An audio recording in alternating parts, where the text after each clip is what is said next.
Hey friends, Allison Ramirez here, Christian author, editor, and content creator, here today to talk to you about the fifth and final part of the writing process, which I like to call basically publishing your book.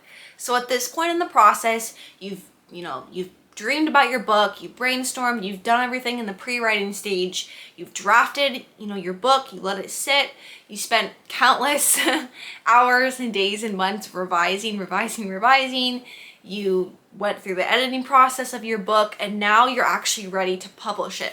So there could be like hours and hours spent on this topic of actually publishing your book. So I'm not going to go into too much detail. I'm just going to give you like an overall overview, I guess, of the things you're going to want to keep in mind and consider when you're getting ready to publish your book. So without further ado, you're going to want to consider your publishing platforms. So in other words, where are you going to publish your book?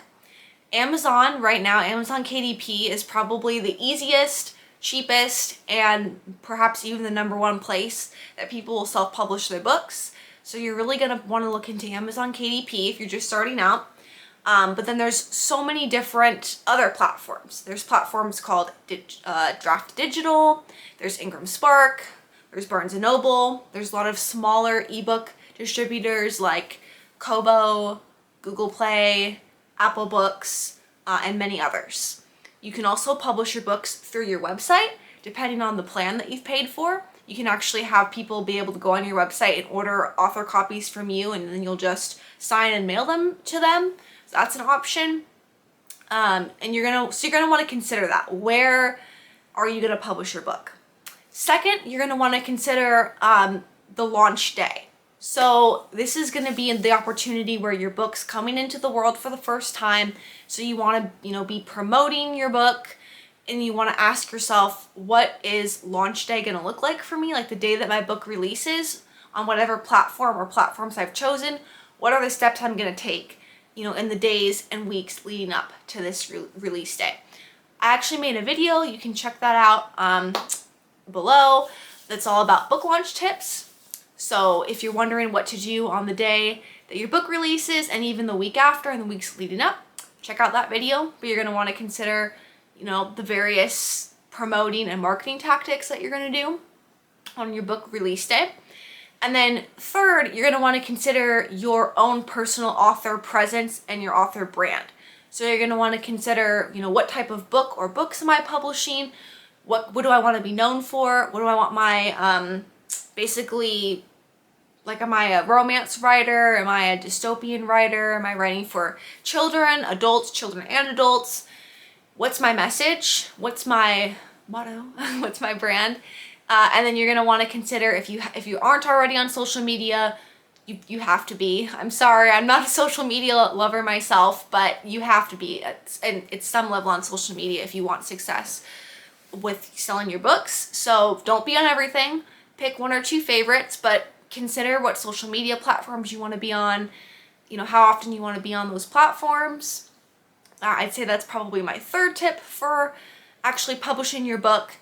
And you're also going to want to consider what I call everything outside of the book content. So this is my fourth tip. You're going to want to figure out book formatting. So if you don't know how to format your book, you're going to have to find someone who does to, basically add like the margins, the page numbers, headers, that sort of thing. You're going to decide if you want to have what formats you want your book to be in. Do you want it to be a paperback, audiobook, hardcover, ebook, more than one? And you're going to have to figure out how to make your book into each of those formats if you don't already know, or you're going to have to hire someone who does. Let's see. Oh, yes. And back and front cover matter of your book.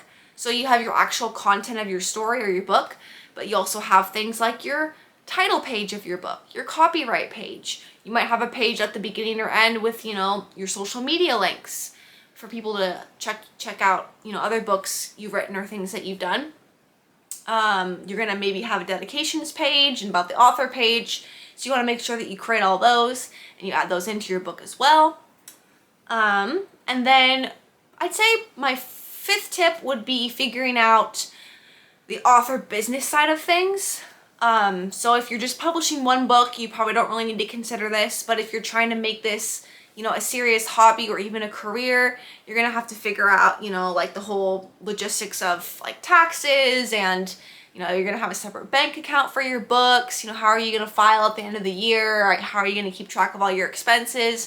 Things like that. So as I said, I didn't go into detail on any of these 5 advice tips, but these are all going to be the things you're really going to need to consider when you're actually getting ready to put your book out there into the world. Publish it for the first time, and also marketing. Oh, you know what I realized? I forgot one really important point. The cover of your book. You're also going to want to consider that, and hiring a cover designer. I'd say at least like 90% of the time, unless you actually have some sort of a background in cover design, you're going to want to hire someone to do this. Just like editing, you really can't compromise on a cover. For the very first book I published, I had somebody on, I think, Fiverr design my cover for like $80 or $50 or $80. It actually turned out okay. I would say, as far as covers go for that price point, it's actually not that bad, but I would not advise doing that. This person, I didn't even, like, I didn't know who they were. I didn't see a portfolio from them ahead of time. There wasn't any reviews about them. I just kind of started messaging them and just went with it. I kind of looked out that it worked out pretty okay, but I would say definitely don't do that. You're probably gonna have to spend at least like $100, $150 minimum for a good cover. I really don't think for most covers you shouldn't really be spending more than like $300. I think you should be able to get a decent cover for that price, but some people will charge, you know, $500 or more for a book cover. But definitely, yeah, do your research. Make sure that your cover fits with your genre. You know, if it's a series, make sure that it, you know, is a series cover, meaning that, you know, whatever you want to have series-wise, if you want to have it like book 1 in this series, like, you know, make sure you have that listed on your first book and then book 2 on the second one, and so forth. So spend some time with the cover as well. So I hope that these tips are helpful to you if you're getting ready to promote your book, and I should say publish it and promote it. And if there's any specific parts of the promoting and publishing process you'd like to learn more about, you can always write those in the comments, and that'll give me ideas for future videos. So take care, happy writing, we'll see you in the next video.